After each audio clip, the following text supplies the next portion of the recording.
Donald Trump quittant la Maison-Blanche pour se rendre à son club de golf.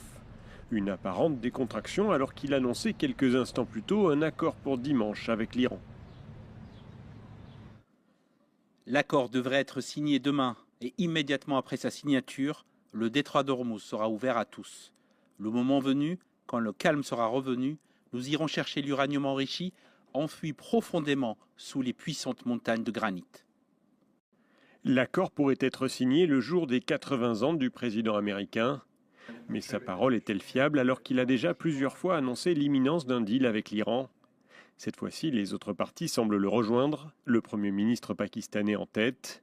C'est lui qui avait le premier ce samedi annoncé la signature prochaine de l'accord. Nous sommes plus proches d'un accord de paix que jamais auparavant.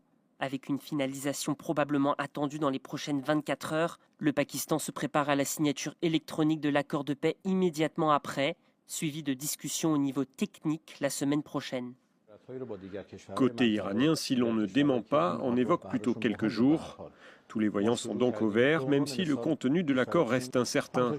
Selon le chef de la diplomatie iranienne, cet accord cadre marquerait la fin de la guerre sur tous les fronts, y compris au Liban, ouvrant une période de 60 jours de discussions techniques. La navigation dans le détroit d'Ormuz sera-t-elle soumise à une gestion ou entièrement libre, comme l'avance Donald Trump? Les Iraniens renonceront-ils à leur programme d'enrichissement nucléaire? Beaucoup de questions restent en suspens, mais